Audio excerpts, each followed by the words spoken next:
ಮಹಿಳೆ ಇಲ್ಲದೆ ಪ್ರಕೃತಿ ಇಲ್ಲ, ಶಕ್ತಿ ಇಲ್ಲದೆ ಶಿವನು ನಿಶ್ಯಕ್ತ. ಶೋಷಣೆ ಮೆಟ್ಟಿ ನಿಲ್ಲುವವಳೆ ನಿಜವಾದ ಹೆಣ್ಣು. ಹೆಣ್ಣಿಗೆ ವಿದ್ಯೆಯೇ ಸೌಂದರ್ಯ, ತೇಜಸ್ಸು ಎಂದು ಹಿರಿಯ ರಂಗಕರ್ಮಿ, ಬೆಳ್ಳಿತೆರೆ ಮತ್ತು ಕಿರುತೆರೆ ನಟಿ ಗಿರಿಜಾ ಲೋಕೇಶ್ ಹೇಳಿದ್ದಾರೆ. ಅವರು ಆಳ್ವಾಸ್ ಶಿಕ್ಷಣ ಪ್ರತಿಷ್ಠಾನದ ವಿದ್ಯಾಗಿರಿಯ ಸುಂದರಿ ಆನಂದ ಆಳ್ವ ಆವರಣದ ಮುಂದ್ರುಡೆಗುತ್ತು ಕೆ ಅಮರನಾಥ ಶೆಟ್ಟಿ ಸಭಾಂಗಣ ವೇದಿಕೆಯಲ್ಲಿ ಆಳ್ವಾಸ್ ಮಹಿಳಾ ವೇದಿಕೆ ಸಕ್ಷಮ ಪದ್ಮಶ್ರೀ ಪುರಸ್ಕೃತೆ ಸುಕ್ರಿ ಬೊಮ್ಮೇಗೌಡರ ಸ್ಮರಣೆಯಲ್ಲಿ ಆಯೋಜಿಸಿದ ಅಂತಾರಾಷ್ಟ್ರೀಯ ಮಹಿಳಾ ದಿನಾಚರಣೆ 2025 ಉದ್ಘಾಟಿಸಿ ಮಾತನಾಡಿದರು. ಮಹಿಳೆ ಇಲ್ಲದೆ ಪ್ರಕೃತಿ ಇಲ್ಲ, ಆದರೆ ಹಿಂದೆ ಪುರುಷನೂ ಬೇಕು ಎಂಬುದು ಗುಟ್ಟು ಎಂದು ನಸುನಕ್ಕ ಅವರು ವಿದ್ಯೆ ವಿನಯ ಇಲ್ಲದವರಿಗೆ ಮೇಕಪ್ ಹೆಚ್ಚು ಬೇಕು ಎಂದು ಚಟಾಕಿ ಹಾರಿಸಿದರು. ಆಳ್ವಾಸ್ ಶಿಕ್ಷಣ ಪ್ರತಿಷ್ಠಾನದ ಅಧ್ಯಕ್ಷ ಡಾಕ್ಟರ್ ಎಂ ಮೋಹನ್ ಆಳ್ವ ಮಾತನಾಡಿ, ಪುರುಷರಲ್ಲಿ ಸೌಂದರ್ಯ ಪ್ರಜ್ಞೆಯ ಗುಣವನ್ನು ಬಿತ್ತಿದ ಕೀರ್ತಿ ಮಹಿಳೆಗೆ ಸಲ್ಲುತ್ತದೆ. ಮಹಿಳೆಯು ವಿಭಿನ್ನ ಮತ್ತು ಜವಾಬ್ದಾರಿಯುತ ಪಾತ್ರದ ಮೂಲಕ ಪುರುಷರ ಬದುಕಿನಲ್ಲಿ ಪ್ರಜ್ಞೆ ಮತ್ತು ಶಕ್ತಿಯನ್ನು ಮೂಡಿಸುವಲ್ಲಿ ಕಾರಣೀಕರ್ತೆಯಾಗಿದ್ದಾಳೆ ಎಂದರು. ಈ ಸಂದರ್ಭ ವಿವಿಧ ಕ್ಷೇತ್ರದಲ್ಲಿ ಸಾಧನೆಗೈಯುತ್ತಿರುವ 3 ಸಾಧಕಿಯರನ್ನು ಮಹಿಳಾ ದಿನಾಚರಣೆಯ ಅಂಗವಾಗಿ ಗೌರವಿಸಲಾಯಿತು.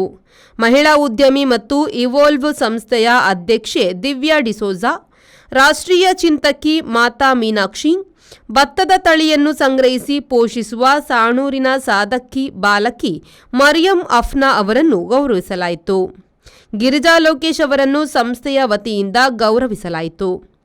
ಕಾರ್ಯಕ್ರಮದಲ್ಲಿ ಮಂಗಳೂರಿನ ಸಂಚಾರ ಉಪವಿಭಾಗದ ಸಹಾಯಕ ಪೊಲೀಸ್ ಆಯುಕ್ತೆ ನಜ್ಮಾ ಫಾರೂಕಿ, ಬೆಂಗಳೂರಿನ ಎಸ್ ವ್ಯಾಸ ಪರಿಗಣಿತ ವಿಶ್ವವಿದ್ಯಾಲಯದ ಯೋಗ ಮತ್ತು ಮಾನವಿಕ ವಿಭಾಗದ ಡೀನ್ ಪ್ರೊಫೆಸರ್ ಕರುಣಾ ವಿಜಯೇಂದ್ರ, ಮಂಗಳೂರಿನ ಸೆಂಟರ್ ಫಾರ್ ಅಡ್ವಾನ್ಸ್ ಲರ್ನಿಂಗ್ನ ಸಂಶೋಧನಾ ನಿರ್ದೇಶಕಿ ಪ್ರೊಫೆಸರ್ ಸ್ಮಿತಾ ಹೆಗ್ಡೆ, ಆಳ್ವಾ ಫಾರ್ಮಸಿಯ ಆಡಳಿತ ನಿರ್ವಾಹಕಿ doctor Greeshma Alva, Jayashree Amaranatha Shetty, trustee Vivek Alva, Alva's health ಸೆಂಟರ್ನ ಸ್ತ್ರೀರೋಗ ತಜ್ಞೆ ಡಾಕ್ಟರ್ ಹನಾ ಶೆಟ್ಟಿ ಉಪಸ್ಥಿತರಿದ್ದರು.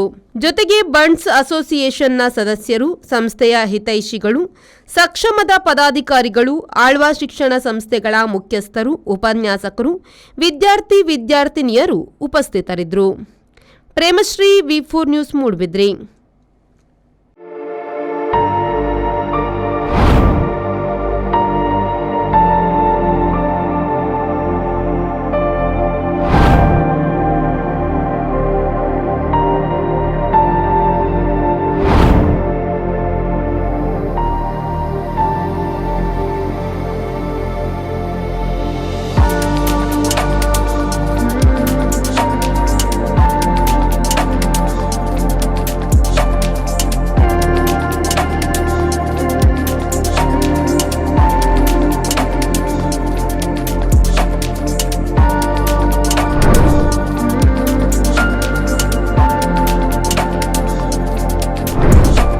Our balcony garden, Vertex Trade, Kadri Kamla Road, Mangalore. Call 8197 104 042 or 7899 282 403.